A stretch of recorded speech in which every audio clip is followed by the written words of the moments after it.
In the previous section, I talked about how the emissions are measured from vehicles. In this section, I'm going to talk about low carbon vehicles and how do we get there? How do we start reducing the amount of carbon dioxide from transportation? So if we think about this, we've got our conventional vehicle here and our kind of low carbon vehicle over here. So what are the options we've got to reduce carbon dioxide? Well, there's a number of ways we can do it.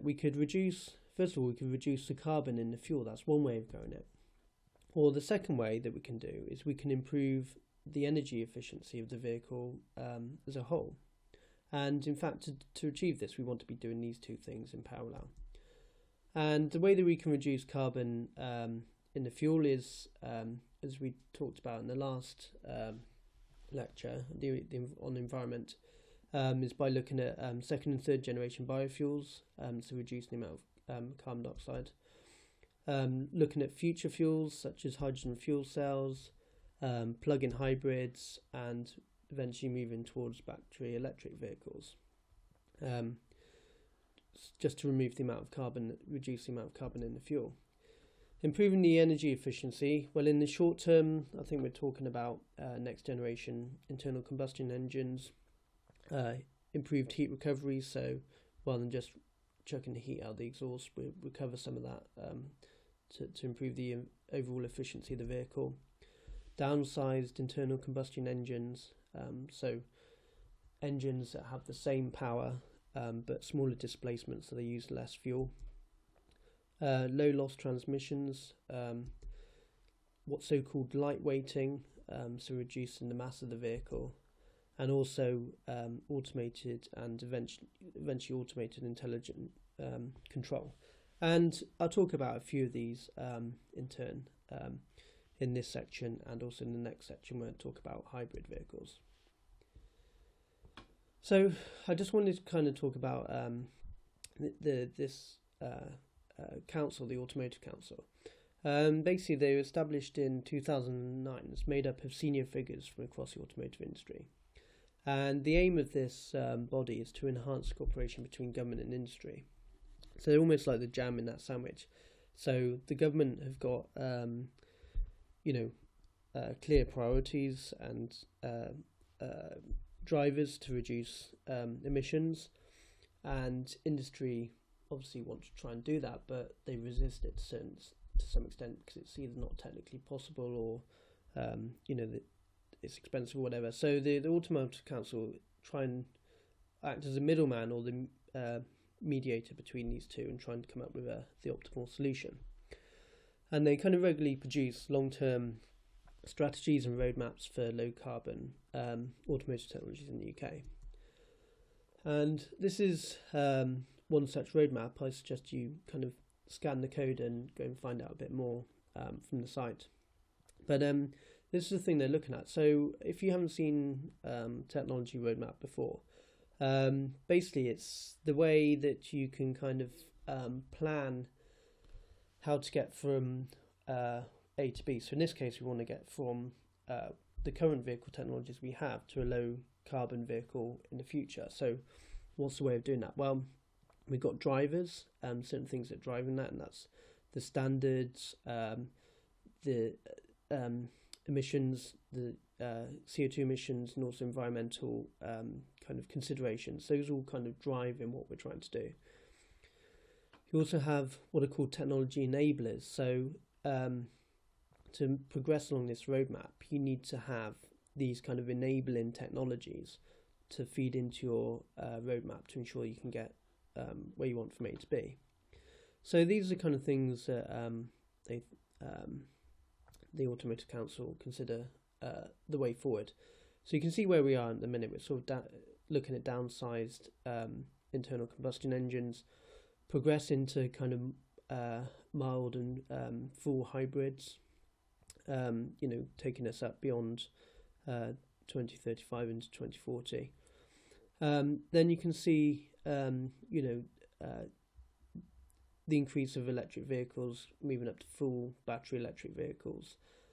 But you can see here, some of the enablers we need we need the infrastructure from mass market acceptance. And there's a lot of things that stopping people from buying electric vehicles, such as range anxiety and things like that. So those things need to change for us to move along this roadmap and to start moving towards these low carbon technologies. But in the short term, I think kind of advanced high efficiency engines are the most effective route to reducing it. And some of that technology includes engine downsizing, which is kind of mentioned. So you have a smaller engine displacement, but you get the same power because you turbocharge. So you get the same amount of power. But this engine downsizing has been going on for some time now. But now this is actually being reversed, and engine manufacturers are starting to increase the displacement of their engines. And the reason for that is that although decreasing the displacement reduces the amount of CO2, a smaller engine makes it harder to meet the emissions targets. So because the emissions targets are now becoming more stringent, the engine manufacturers are starting to increase replacement so they can meet the emissions legislation, as well as the carbon dioxide legislation. So that's the balance that the engine designers are trying to make. Things like electric turbo compounding, so you use electrical power to drive the turbo, which means that it can be used over a wider range of engine conditions. So-called downspeeding. So there's as you can imagine, there's a lot of frictional losses in the engine. So reducing the speed of the engine would help a lot with that. And also high efficiency combustion.